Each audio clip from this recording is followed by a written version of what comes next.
Assalamualaikum warahmatullahi wabarakatuh.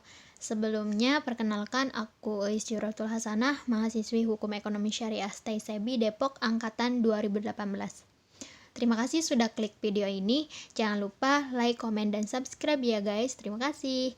Nah, di monolog pertamaku kali ini, aku akan membahas tentang fikih mengenai transaksi online model dropship dan reseller. Nah, sebelumnya sumber referensi ini dari bukunya Ustadz Oni yang berjudul Fikih Muamalah Kontemporer Jilid 1 yang membahas tentang ekonomi kekinian. Langsung aja ya guys. Nah, dalam transaksi online ada dua model penjualan, yaitu dropship dan reseller. Bagaimana analisa fikih keuangan kontemporer mengenai dua model tersebut?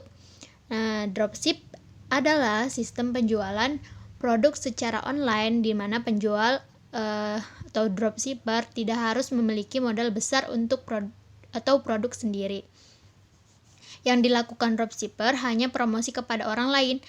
Saat ada pesanan dan pembelian, dropshipper akan meneruskan orderan kepada grosir atau supplier untuk dilakukan proses packing dan pengiriman langsung ke alamat konsumen.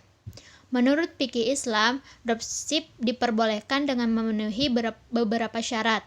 Yang pertama yaitu produk yang dijual harus halal dan jelas. Begitu juga dropshipper maupun supplier harus menjelaskan objek jual beserta harga agar tidak termasuk gharar yang dilarang.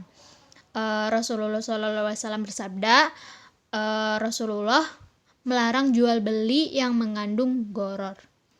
Syarat yang kedua yaitu memenuhi unsur ijab qabul yang menunjukkan keinginan jual beli dan keridhaan kedua belah pihak serta melahirkan perpindahan kepemilikan. Kemudian memenuhi skema jual beli tidak tunai antara dropshipper dengan konsumen. Dan skema ijarah yaitu antara dropshipper dan supplier, di mana dropshipper mendapat imbalan atas jasa pemasaran sebagaimana dalam Fatwa DSN MUI nomor 9 tahun 2000 tentang ijarah. Imbalan yang diterima dropshipper berupa presentasi yang disepakati dengan supplier atas produk yang terjual. Misalnya, dropshipper mendapat 10% dari harga baju yang dijualnya. Nah, berbeda dengan reseller merupakan proses jual beli di mana seorang reseller membeli barang dari grosir atau supplier untuk disimpan sebagai stok dan kemudian dijual kembali kepada konsumen dengan mengambil keuntungan dari selisih harga barang. Reseller memiliki kelebihan, yaitu stok tersedia sehingga cara menjual lebih leluasa, misalnya menjual menggunakan sistem COD atau membuka toko sendiri. Yang kedua, dapat menerima konsumen dekat maupun jauh, kemudian bisa menjelaskan produk lebih pasti karena melihat langsung bentuk fisik, ukuran, dan lainnya. Bisa mengontrol sendiri stok yang tersedia, bisa mengambil margin lebih besar.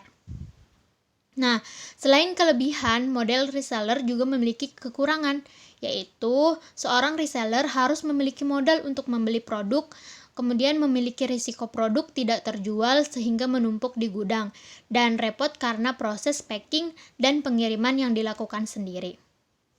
Tidak jauh berbeda dengan dropship, model reseller diperbolehkan dengan memenuhi syarat dan ketentuan, yaitu produk harus halal dan jelas kriterianya, memenuhi ijab qabul yang menunjukkan keinginan jual beli dan ridho kedua belah pihak sehingga melahirkan perpindahan kepemilikan. Akad antara reseller dan supplier adalah jual beli tunai, sedangkan akad reseller dan konsumen adalah jual beli tidak tunai. Penjual harus menjelaskan secara jujur tentang objek jual beserta harganya, dan sebaiknya pembeli diberikan hak khiyar, yaitu opsi untuk membatalkan dan meneruskan transaksi jual beli. Mungkin itu mengenai konsep penjualan model dropship dan reseller. Stay tune terus ya untuk monolog bisnis selanjutnya. Bye bye.